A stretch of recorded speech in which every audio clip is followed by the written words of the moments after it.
8 levels of mental absorption, It's a long way to go. So every moment we need to use to train the mind in whatever way possible. So, but please don't stand at the airport. You'll get in the car, maybe you'll get away. I know. Your kids and your wife will be hiding somewhere else. Don't know this person. Yeah. There are some social norms that we are following, so Right. Yeah. not that everybody accepts it. No, when I was young. Some people are comfortable and some are not. I was young then. It's a bit crazy. Great. Any questions on what we did today? In terms of the mental absorption of bliss level, what would you characterize from your perspective as being the bliss level? What are some of the characteristics for that experiential, based on experience with meditation practice? I'm curious to hear you describe. That's a great question. But before that, we need to understand the difference between rapture and bliss.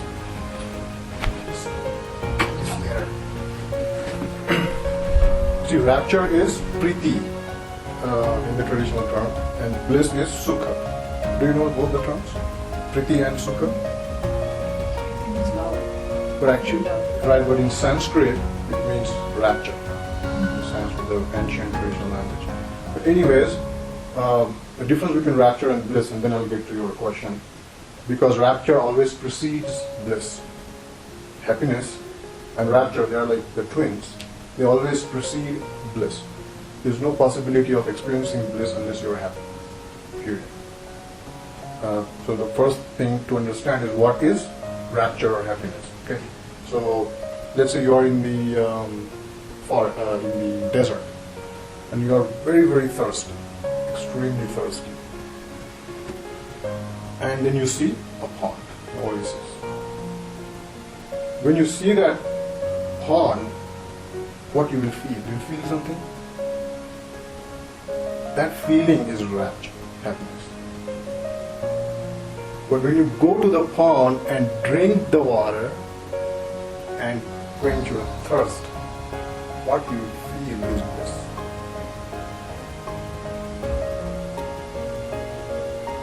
Like the threshold, like in the psychic term,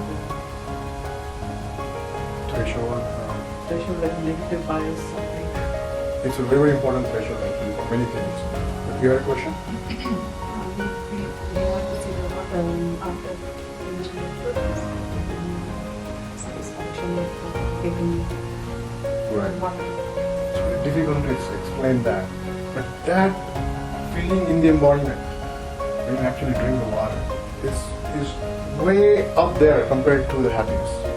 It's kind of imagine, you realize that. Right? It's like happiness multiplied by maybe 1,000,000. It really is. And I've experienced that, especially with my hunger. I'm just really hungry and for some reason I can't tolerate hunger. She has to struggle with that all the time. I'm working on it, but I'm like really, really hungry, and then I see food, right? And I feel, oh, nice, we'll get something to eat.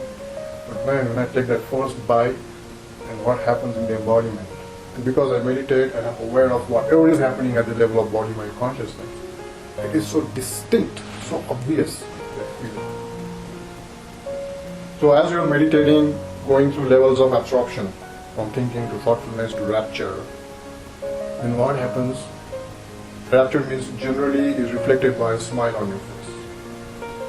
That is that threshold where the functional consciousness will start arising. There are various types of consciousness. One of that is functional consciousness, which manifests as a smile. That is a very natural smile. Automatically you will just smile as you're meditating, you're deeper and deeper into your absorption. And after that level of rapture, and we haven't done that meditation yet, very briefly we have done it, moving your attention from the crown of your head to the tip of your toes. Remember that? Everybody has at least done it once, from the tip of your toes all the way to the crown of your head. So you have to get to that meditation as you go through higher levels of absorption, And a time comes when you move your awareness from the tip to the crown, from the crown to the tip. You feel that there's no body. Okay? You feel there's just this flow of awareness. There's absolutely no resistance. It's just emptiness, but not mere emptiness. It's filled with awareness. When that happens, there is bliss. So, the moment, the threshold is experiencing the body as a flow of awareness. Technically speaking, is the experience of bliss. As if there is no body. Another way to look at it, as if there is no boundary to the body. I can't explain it. It's hard to intellectually understand it unless you feel. We always feel bounded by some kind of a boundary condition, right? We are so physically attached to the body, and we feel as if we're separate. You know, we're like this entity separate from this space here. You know, this is really not the case. At the quantum mechanical level, there is quantum foam all around you, and out of that quantum foam, there is this manifestation. Just like there is no twister, but there is air which you cannot see, and all of a sudden that air takes some shape, and then you got a twister, a tornado, right? Kind of like that. But we are not aware of the quantum mechanical existence of ourselves. Our body doesn't end here; it extends. Beyond. This is not the boundary. Can you use meditation to manipulate that energy? It's, Yeah. There are many techniques to develop supernatural powers, quantum mechanical levels of energy. They are called relational energies. But that's not our purpose. Our purpose is not power. Our purpose is purity. Okay? but there's also like the subconscious too. You know, Right. You can be trying this, but maybe you're trying with your consciousness, and then the subconscious just thinks something and says, you can't, or this isn't working, or, you know, all these Right. messages that are programmed in you. But you have to deal with them too. Right, that comes at the level of thinking and thoughtfulness. All those questions will come in the first and second level of mental absorption. You will transcend those, go to the level of rapture, happiness. Transcend that, then go to the level of bliss. And at the level of bliss, you will not feel boundary to your body. Just this awareness. But there are only moments of those awareness. That's why I call it momentary bliss. Okay? The moments of the awareness will increase with time. It will become showering bliss, as if you're being showered with, pouring water. When you take shower, it's pour water on you, and it literally feels that way. You're poured with bliss, showering bliss. This is kind of mental absorption. And there's pervading bliss and liberating bliss. Then comes the cessation of feeling and perception, so on and so forth. But that subconscious, we could consider that quantum foam kind of is related to the subconscious. So, I don't know if I answered your question. But first, did I answer your bliss related question? Yeah. How to identify bliss as bliss? And it sounds like the ultimate level is making that constant. It's not having just an experiential yes. moment where you are aware of that, but it's making it constant. Yeah. But trust me, just few moments here and there will have profound effect on the way you look at yourself and the world. Big transformation. Just moments. Imagine what will happen when you experience showering bliss. And then pervading bliss. We cannot even imagine. So, the question about subconscious, did I answer it, or you can rephrase it so I might be able to better answer it? I don't know if it's going to be your one. I was just thinking that it tends to get in the way of the subconscious. Oh, It's I- very, very powerful. And I'm just wondering if there's a way to use meditation to get to reprogram it. I was talking about instincts, like for example, evolutionary instincts. You're right. Like if I go right close to your eye and I snap my finger, you'll automatically blink, and that's not your conscious mind. You're right. That's what they describe as a subconscious mind. And that's been programmed with a number of things that we may not be aware of. So reprogrammed the negative subconscious. 'Cause Right. It could have been programmed negatively from life experiences, Right. parenting, anything. Absolutely. And that really gets in the way. It's more powerful than your conscious. I think your conscious mind is like in the day. Your subconscious mind rules maybe 90% of it or more. Your subconscious mind. Your conscious mind only rules a small part of it. And so it's just, if you can reprogram the subconscious so that it's not negative, it turns more positive, that can make a big difference too. Right. Even if See, you're not aware of it. oh, absolutely. In fact, that's what our purpose is. We are constantly turning every moment into a conscious moment. Okay. This is how the phenomena of existence work. This is how life flows. We are conscious, subconscious, conscious, subconscious, conscious, subconscious, conscious, subconscious. There is a continuous flow. Whenever you are not conscious, the subconsciousness arises and holds the flow of existence. For example, in deep sleep, in dream, deep sleep, your existence is supported by the flow of subconscious.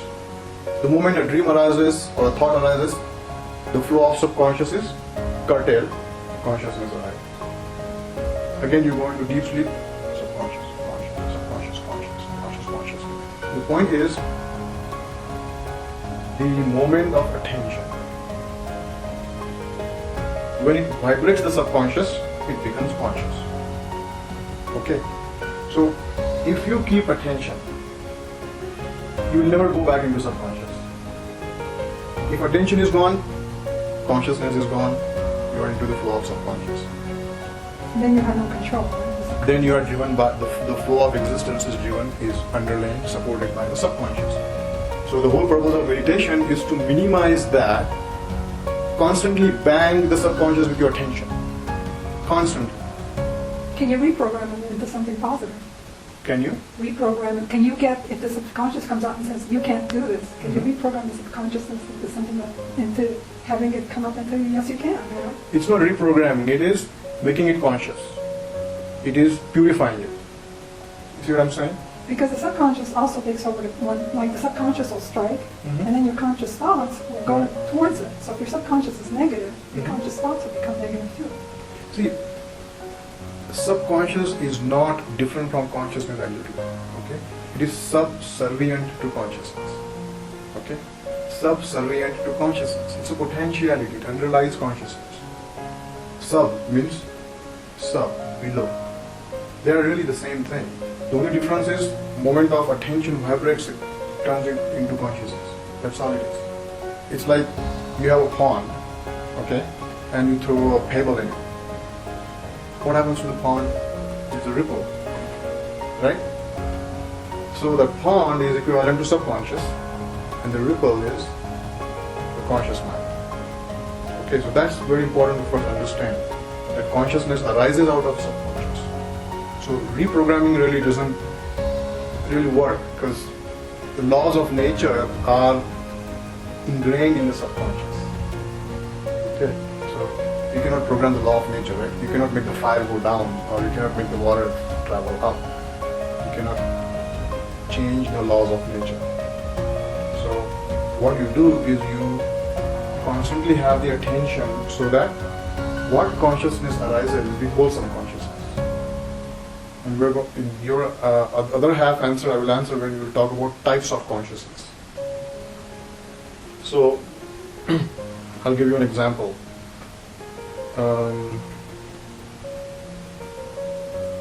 Let's say there is a bear you see in the forest. Okay? Bang, subconscious fear. Right? When you hit it with attention, when you become aware of fear, you will nullify the effect of fear. All of a sudden you will know, okay, there is this fear. Now how do I deal with it? So you will not start running away. Neither you will start shivering. Right? You will take the right action. Maybe just standing still where you are. Okay? You got the idea, right? So giving attention to the fear is number one thing. When you give attention, many types of consciousness will arise. Many different types. And the issue of the purpose of our meditation is to make sure that not only the attention arises, But along with attention, only wholesome consciousness arises. Okay. If there is attention and then you decide to shoot the bear, okay, or if you decide to run away from the bear, or you decide to do something stupid, that's an unwholesome consciousness. Attention is an ethically neutral phenomenon. It arises in all acts of consciousness. Okay. Our aim is to not only arise attention, but along with it, make sure only wholesome consciousness arises.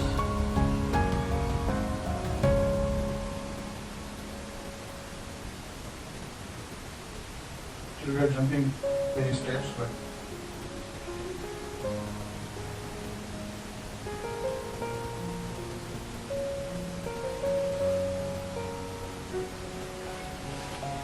so there are 4 primary categories of consciousness. Okay, if you see, all consciousness phenomena arise out of subconscious. There is sub is subservient to consciousness. It's the underlying potentiality, underlying current from which consciousness arises. There are 4 primary types of consciousness: unwholesome, wholesome, resultant, and functional. The purpose of our meditation is always to vibrate the subconscious with attention and make sure only wholesome types of consciousness arise. And there are 3 primary subcategories of wholesome consciousness: the one related to non-greed, non-hatred, non-ego. Fear is related to non-greed, related to greed. You're greedy of existence, you're greedy of survival. It's also rooted in hatred. You're hateful of pain. Right? You don't want that bear to chew on you. But an enlightened master is ready for everything. There are 3 types of people: fearful, fearless, and carefree. When an enlightened master walks through the forest, sees a bear, he's carefree. Because his attention has allowed only the wholesome consciousness to arise.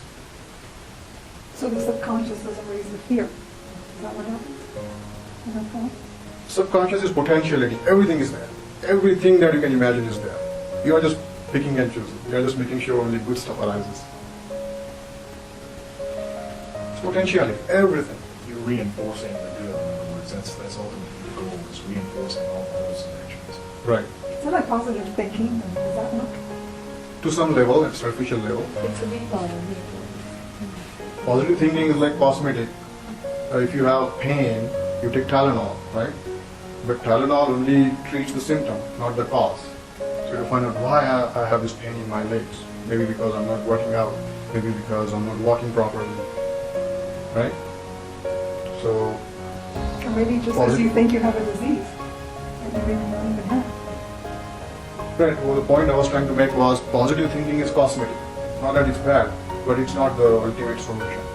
You have to combine positive thinking with transformation, with positive, wholesome condition, purification of mind.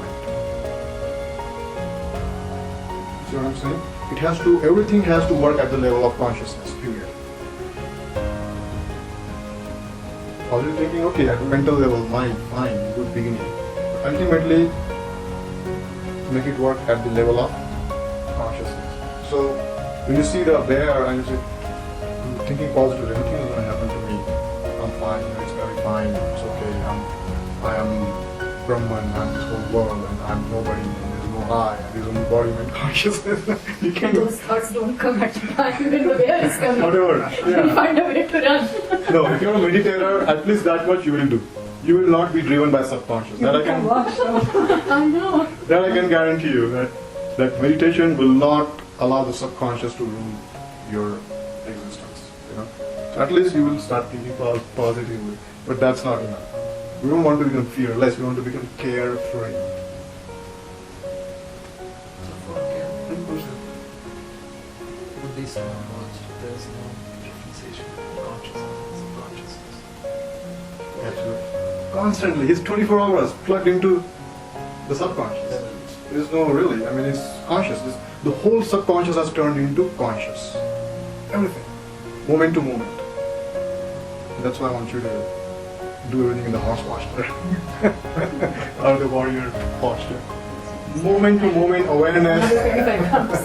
Same like when you were saying about driving, sometimes I'm driving and I don't even know I'm driving. You don't know where I you're just coming from. take the turn. You're going the wrong way. I mean, it's in your subconscious Yeah. mind, so you have to keep on making it. Being aware moment to moment. So don't give the road name, but we just taking that turn, correct? Yeah. I'm just saying that I wonder if it was green and took the turn, okay. So really that's what our purpose is to dissolve that boundary, make the whole subconscious conscious, merge. And that is only possible at the ultimate level when we eradicate our sense of separate self. What is the meaning of oneness, phenomenologically speaking? What is oneness, you know? Feeling one with everybody is okay, that is at the pragmatic level, but phenomenologically, oneness means there is no subconscious conscious. There is just beingness.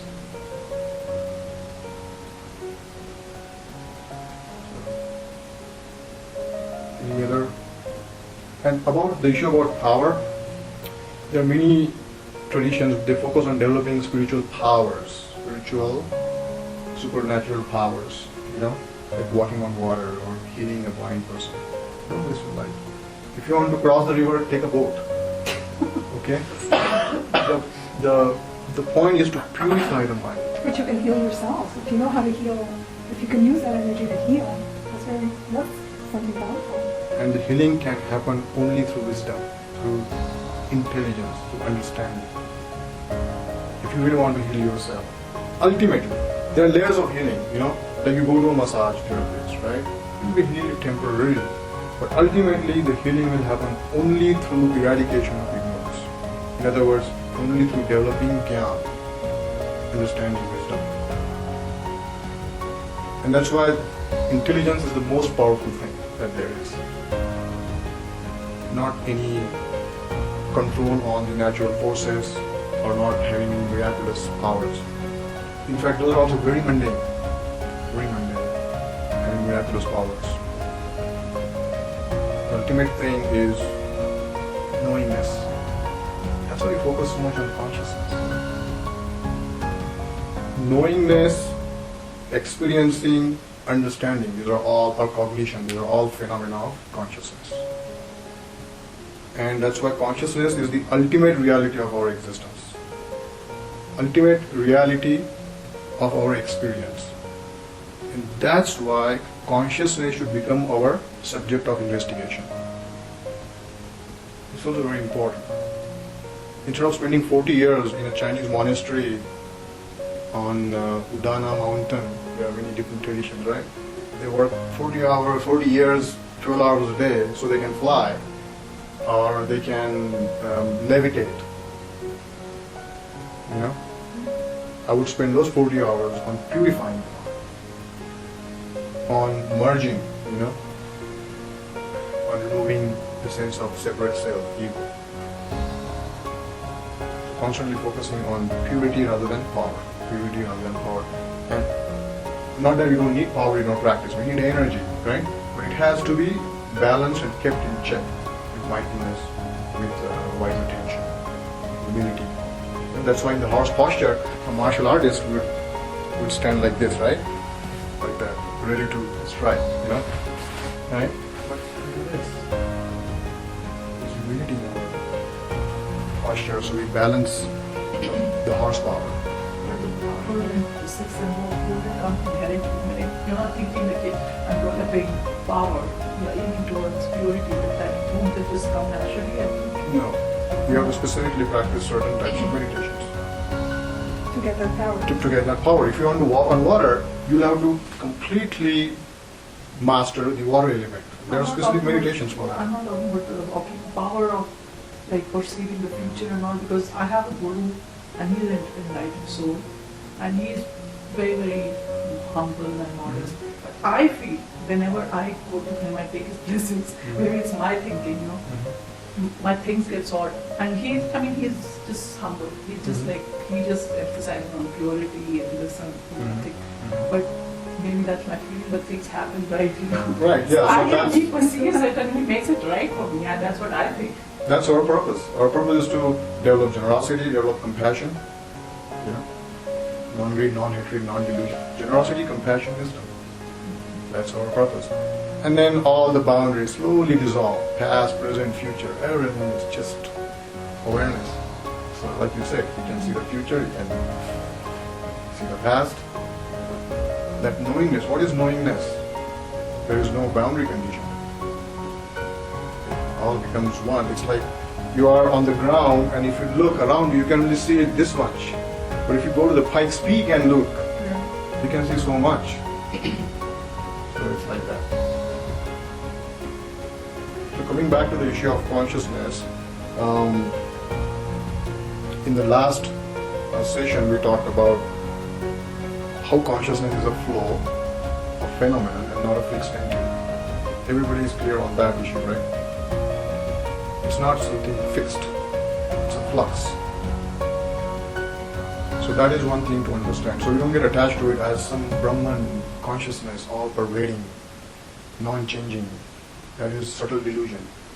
It's called the latent tendency of delusion. We have to avoid that. Otherwise, that's a roadblock. So always remember consciousness as a phenomenon, flow and flux. That's one thing. Second thing about consciousness is in that electric bulb. Were you present last time? Yeah. So everybody was present, right? We used the analogy of electric bulb, and we said that the bulb is body. Analogically, the current is consciousness, and the switch or the turning on off switch is the mind, right? Body, mind, consciousness. When all three together come, then only you have light. Correct? So when all three come together, you have a specific phenomenon of experience, existence we call soul. Soul is just a name. That understanding that body, mind, consciousness is a bundle, interdependent, interconnected, that understanding that awareness is what soul really is.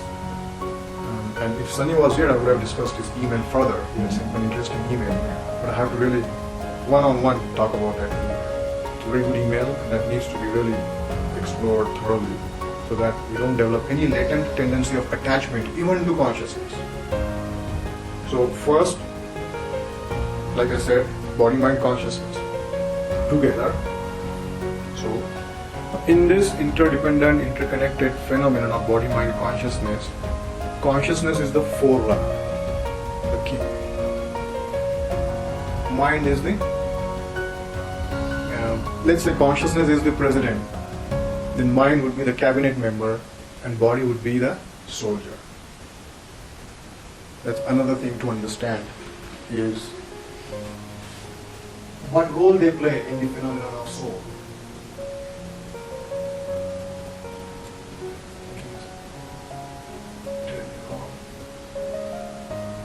My system here. But consciousness is the king. If there was kingdom of soul, consciousness would rule that kingdom. That's analogical. Okay. Whenever, because there's a lot of focus on mind, right? And there's a lot of focus on body. Different traditions focus on different things. Like Hatha Yoga will focus too much on body. Hatha Yoga, you know that yogic tradition. Yeah. Then It's hard. there are many traditions where they only focus on mind. But we here purposely focus on consciousness because it's the forerunner in all existence, all experience, in the realm of experience. But it cannot function without mind and matter. That also you have to understand. The President of the United States, let's say there's no cabinet, he doesn't have an executive branch, neither he has any army or navy or air force. What can he do? He has no power. By itself, Barack Obama has no power. His power comes through interconnectedness with the cabinet members and the military, the soldier. So it is with our beingness. So it is with consciousness. Although it rules the phenomenon of knowingness, existence, experience, it cannot function with mind and matter.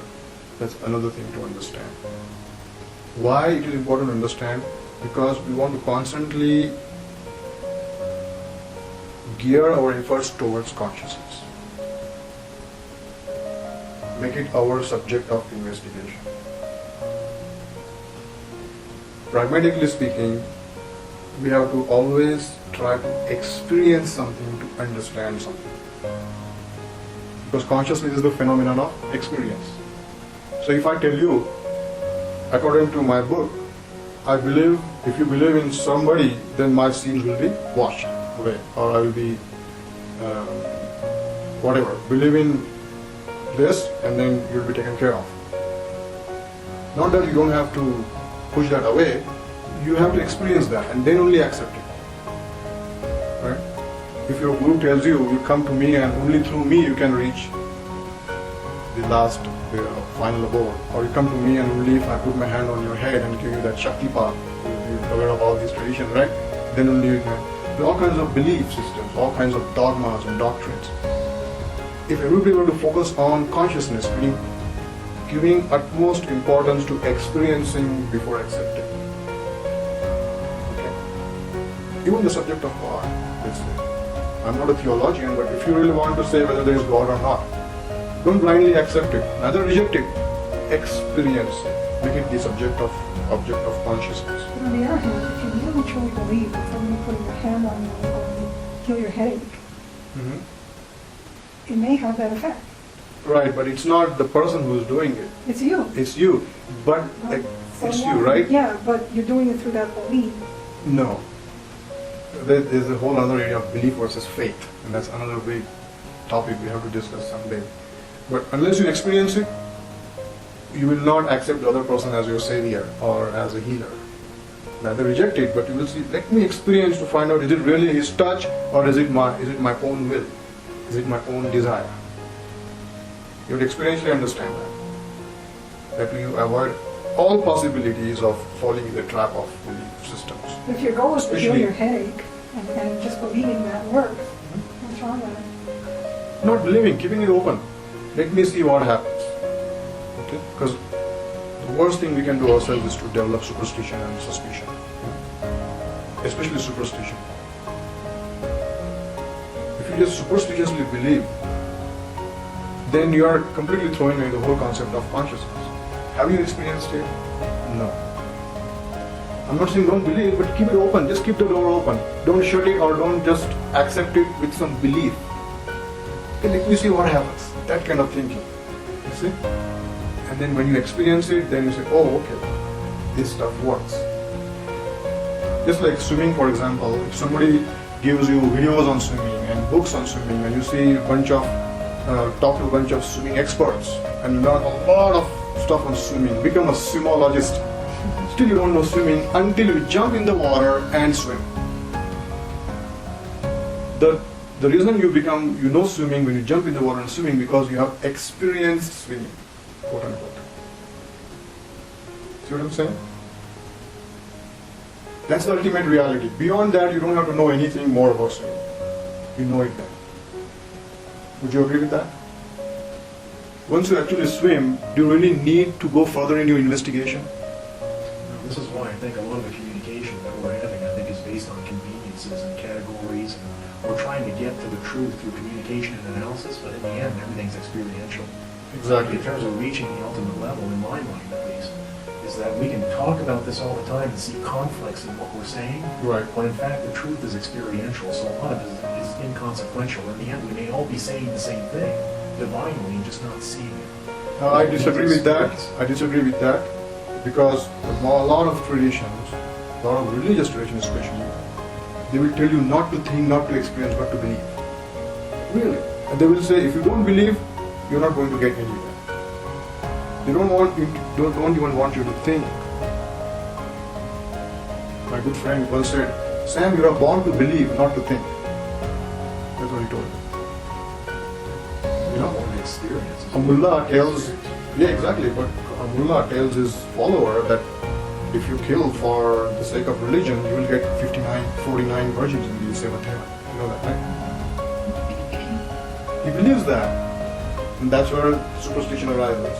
If you were to even just ask basic questions or quickly remember this thought, unless I experience it, it's not the truth for me. Then he would not blindly kill somebody in the name of religion. You know?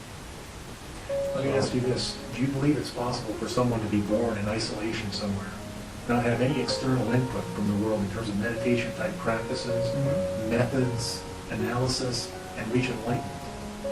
Without any of that, without any guidance, without any gurus, do you believe it's possible for someone to come born in this world and reach enlightenment with none of that? None of the scientific theory, none of the quantum mechanics. I don't know, but it's definitely going to be very difficult. I don't know whether it's possible or not, but extremely difficult. The first step in any spiritual practice is developing right view. Second step is developing right intention. And that right view is what we are doing here. This whole purpose of this mission is to develop that right view. What is the right view? Not allowing superstition in any shape or manner. Focusing on experience. I mean, it's the worst disease that there is, superstition. Okay, so how do you explain, I don't know, medically, like somebody, the doctor gives a patient a placebo, and the patient gets healed. Right. That placebo didn't do anything. The Okay. patient believed they were getting something else, but the result was still the patient was healed. Right. So in this case, if you think the pill healed you, you are becoming superstitious. If you think the doctor healed you, you are becoming superstitious. But if you realize that your own intention healed you, then you are not superstitious. Got the idea, right? All experiences. This is how we do it. We keep our intellect free because the number one tool we have is intellect on our journey. If you let it get corrupted with superstition, there's just no way to reach the ultimate goal.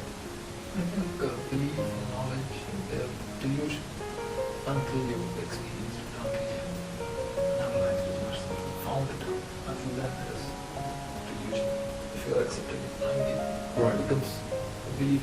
Again, the belief system, I think, was framed for a reason. But masses cannot or do not have the time or tendency to go and study and analyze. Right. So they have to be told. So initially, maybe the belief system was developed to guide them, to take them, to tell them to look, there is such one. And then the curious and then would investigate and understand and get it right. But over the years, the belief system The word, got right. diluted. I would use the word, I would replace the word curious ones to the energetic ones. Those who are lazy, don't want to use the intellect, and then they follow some ism or some kind of philosophy and don't even explore it. That's laziness. There are two types of laziness. Laziness of laziness and laziness of busyness. If somebody is very busy, maybe a CEO, but he's still lazy because he doesn't even want to think and sit for a moment and think of what he's reading or what he's doing. Just a rut. You know? That laziness of business is more detrimental in my opinion than laziness of business.